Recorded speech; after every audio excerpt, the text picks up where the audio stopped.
Il a dit parce que je les trouve un peu plus alarmants. Je voudrais juste préciser une chose, c'est que je ne sais pas si les enfants sont susceptibles de faire des formes graves, mais aujourd'hui, dans nos cabinets, les enfants ont des TOC. Voilà, et je le dis avec beaucoup d'émotion. C'est-à-dire que des enfants de 6 ans me disent « je vais m'infecter par les yeux si je touche mon visage ». Et donc, j'ai des petites filles qui viennent en me disant « je joue à touche-touche avec ma maman, je m'entraîne à dire que je peux toucher un sac sans me laver les mains ». Mais est-ce que vous vous rendez compte de la dégradation de la santé mentale de nos jeunes, dont on sait, il y a une étude qui vient de le rappeler, qu'elle était déjà très mauvaise.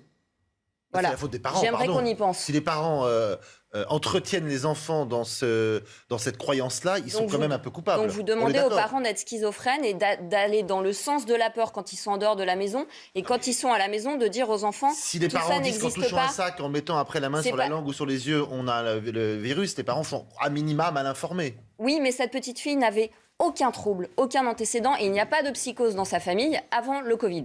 Donc je pense qu'il va falloir avoir un discours qui revient à un peu de raison et de bon sens et qui considère la santé dans sa globalité et pas seulement comme des traces de germes sur une table. Non, mais ce que dit Marie-Estelle, vous connaissez ça. La santé mentale des enfants. Ce n'est pas simplement ne pas avoir le Covid. Bien sûr. La santé mentale. C'est évidemment, c'est un millième du problème. Non, mais je pense que vous ne voyez pas du tout les dégâts sur la santé mentale qu'on va avoir à la sortie de cette crise. Je les vois, mais je dis que... C'est pour ça que... Et quand cette petite fille a un grand frère qui a 12 ans ne peut plus aller au foot parce qu'il n'a pas de passe sanitaire, vous pensez que c'est les parents qui sont coupables ? En tout cas, les parents ont choisi de ne pas vacciner leur enfant. Et vous trouvez que c'est bien, vous, que le gosse puisse pas faire de sport parce que ça va durer combien de temps le Covid ? Je vous ai dit que sur les enfants et les moins de 18 ans... En revanche, je peux vous signer un papier disant que réduire la santé à l'éviction d'un virus, c'est créer des dégâts sur la santé physique et psychique de toute la population qui sont considérables et qu'il faut en tenir compte au nom justement du bénéfice-risque. Oui, il faut en tenir compte. Mais je le signe tout de suite avec vous. Aucun problème. Merci. C'est vrai qu'il y a aussi disons-le, moi, des choses qui me choquent quand je vois des professeurs de médecine, je pense à M. Delfrécy, je pense à d'autres, arriver sur les plateaux de télévision masqués. Je trouve que c'est une communication de la peur. Je ne peux pas vous dire autre chose, je le pense.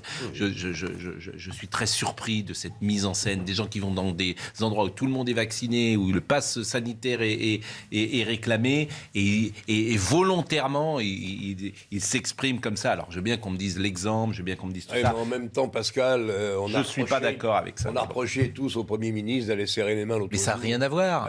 Mais non. Il n'avait pas de masque. Alors mais ça n'a rien à voir. Le Premier ministre, il fait n'importe quoi l'autre jour dans la séquence. N'importe quoi.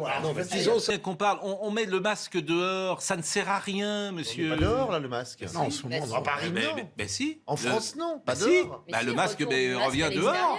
Mais renseignez-vous. Où ça ? Dans les villes de France, aujourd'hui, le masque à l'extérieur revient à peu près partout. Oui, je suis désolé de vous le dire. On sait pertinemment que c'est inutile, voire dangereux de mettre le masque à l'école aux enfants, et on a remis le masque à l'école aux enfants. C'est dramatique.